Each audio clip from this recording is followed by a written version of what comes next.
Hi, today I'd like to show you a very easy way to play House of the Rising Sun, just using one finger. As a matter of fact, just going to use one finger on both hands. We're not going to use any music theory, and we're not going to use tab. But if you don't know music or you don't know tab, you can still do this, no problem. We're tuned to G, G, D in the middle, G on the high string. I'll play what I'm going to show you first.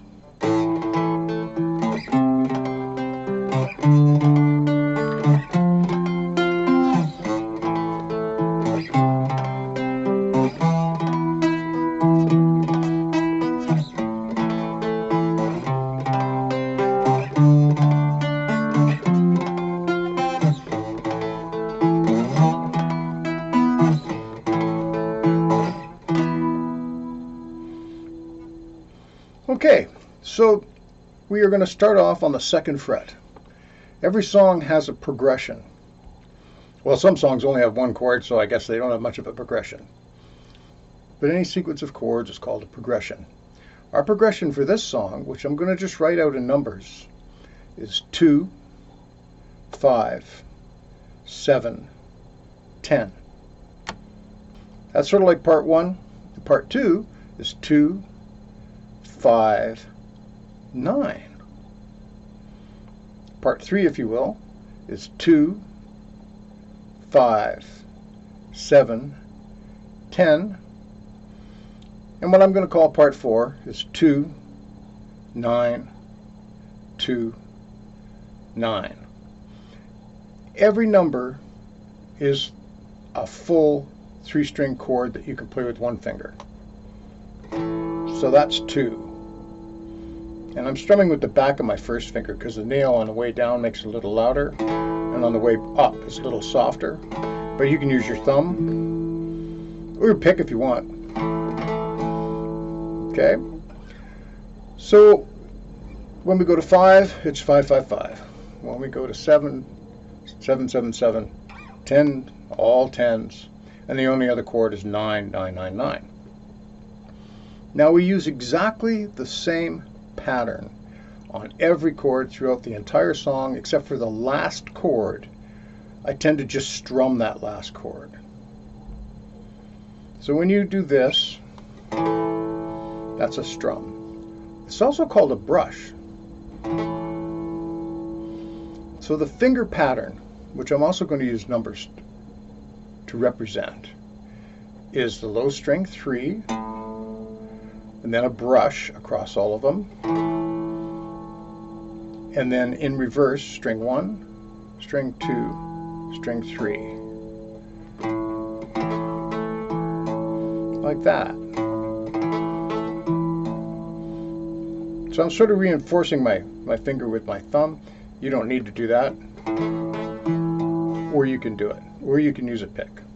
It's very important with this song to get the pattern pretty good before you start going through the song.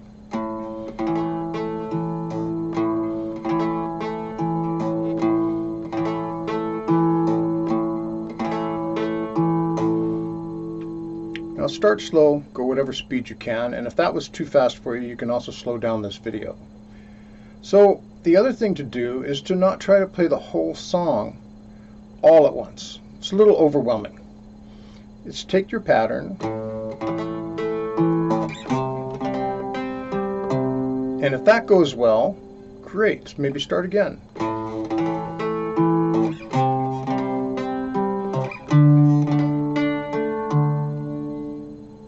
And then maybe even start again, but add the 10.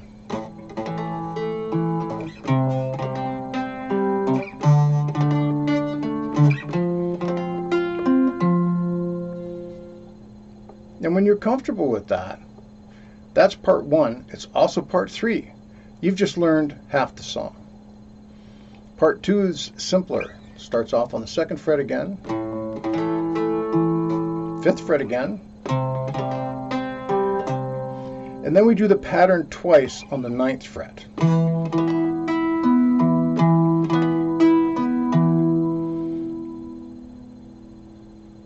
So that's part 2. So you've got part 1, you've got part 2, and you have part 3.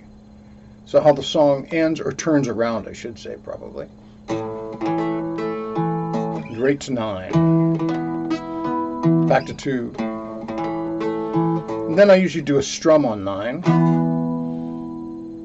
And then you start again.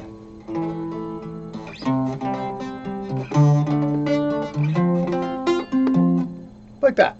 Of course, don't expect you to play it that quickly. You can play whatever tempo you like, but it's best to start very, very slow and just get good at it. I should mention before I go that if you're having trouble with just the one finger, I mean, it seems really simple, but sometimes the action, depending on where you got your instrument, can be a little high, or the strings can be a little stiff, a little heavy. You can reinforce your one finger with your second finger on top of it.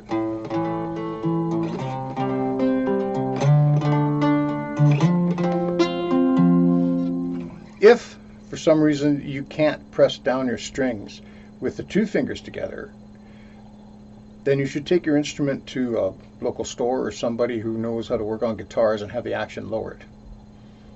Okay? Oh, and if you're playing slide, you can do exactly what I just did without any frets. Just make sure you hold the slide right over top of the fret mark on your guitar, and do exactly the same thing.